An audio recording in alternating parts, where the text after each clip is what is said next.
दर्शक हो नमस्कार, शुभ सकाळ। आज 18 जून रोजी सकाळी 6 वाजताची उजनी अपडेट आपण या व्हिडिओच्या माध्यमातून पाहणार आहोत। दर्शक हो, सोलापूर जिल्ह्याचे जलवरदान असलेलं उजनी धरण हे काल 50% भरलं आहे आणि आज त्या धरणाची पाणी पातळी ही पुन्हा वाढायला सुरुवात झाली आहे। नेमकी दौंडची येणारी आवक किती आहे, उजनीच्या धरण पाणलोट क्षेत्रामध्ये पाऊस किती झाला आहे आणि उजनीची उपयुक्त पाणीसाठी आणि एकूण पाणीसाठ्याची टक्केवारी किती आहे ते आपण या व्हिडिओच्या माध्यमातून पाहणार आहोत। दर्शक हो, सध्या पाऊस पुणे जिल्ह्यामध्ये चांगल्या पद्धतीने झाल्यामुळे दौंडवरून जे काय आवक आहे ती आवक वाढायला सुरुवात झाली आहे। आज सकाळची 6ची अपडेट आपण पाहिली तर दौंडची आवक ही जवळपास 18,021 क्युसेक झाली आहे, की जी काल 14,000च्या आसपास होती। काल सायंकाळी ती आवक 20,000च्या पुढे गेली होती। मात्र आज सकाळी 6 वाजता ती दौंडची आवक रात्रीपेक्षा थोडीफार कमी झाली आहे। मात्र काल सकाळी 6च्या आवकपेक्षा आजच्या आवक ही वाढलेली या ठिकाणी दिसून येते।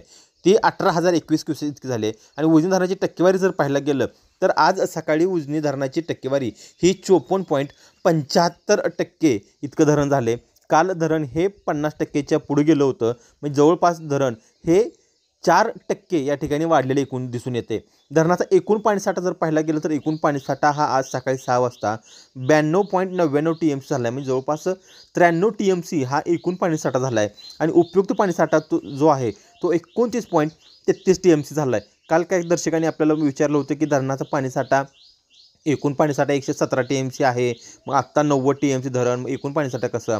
तर त्याच्यामध्ये अशी गोष्ट लक्षात घ्या दर्शक हो, ज्यावेळेस उजनी धरण हे मायनसमध्ये जातं, मृत साठ्यामध्ये जातं, तेव्हासुद्धा धरणामध्ये जो पाणीसाठा आहे तो जवळपास 63 TMC पाणीसाठा हा मृत साठ्यामध्ये धरण आहे आणि तिथून नंतर जे धरण येतं प्लसमध्ये त्यावेळेस पुन्हा ते आणखीन ते वाढायला सुरुवात होतं। मग त्या पद्धतीनं एकूण पाणीसाठा जो धरणाचा आहे की जो मृत साठ्यासहित धरला जातो तो 92.99 TMC म्हणजे जवळपास 93 TMC आहे आणि उपयुक्त पाणीसाठा की प्लसमधले जे आपण म्हणतो ते प्लसमधलं पाणीसाठा तो 29.33 TMC झाला आहे। दर्शको, साधारणच्या 18 एप्रिल रोजी हे उजनी धरण हे आपलं मायनसमध्ये गेलं होतं आणि नंतर मेमध्ये जो काही अवकाळी पाऊस पडला, पूर्व मोसमी पाऊस पडला, त्याचा परिणाम म्हणून मेमध्येच उजनी धरण हे प्लसमध्ये यायला सुरुवात झाली होती, आवक यायला सुरुवात झाली होती आणि अवघ्या 20 ते 22 दिवसामध्ये उजनी धरणानं हे आपलं अर्धशतक या ठिकाणी पूर्ण केलेलं आहे।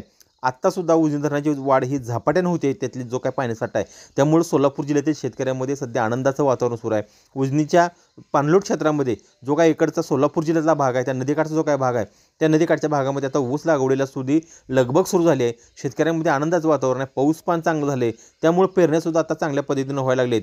त्यामुळे पुढचा जो काय पाण्याचा प्रश्न आहे तो प्रश्न सध्या मिटलेली नाही ठिकाणी दिसल्यामुळे शेतकऱ्यांमध्ये सध्या घाई, पावसासुद्धा आपल्या सोलापूर जिल्ह्यामध्ये थोडीफार उसंत दिली आहे, त्यामुळे शेतीपूरक कामालासुद्धा हा ठिकाणी वेग देण्यात आलेला आहे। मात्र पुणे जिल्ह्यामध्ये सुद्धा काल पावसाचा अंदाज देण्यात आला होता। पावसाचे पुढचे काही 2-3 दिवस आहेत त्यामध्ये पावसाचा अंदाज या ठिकाणी वर्तवण्यात आला आहे, त्यामुळे जर पुणे जिल्ह्यात पाऊस झाला तर दौंडची आवक त्या ठिकाणी वाढणार आहे आणि पुन्हा हे आपलं धरण आहे ते धरण हे शेतकऱ्याकडे वाटचाल करणार आहे अशी शक्यता या ठिकाणी वर्तवता येते आहे।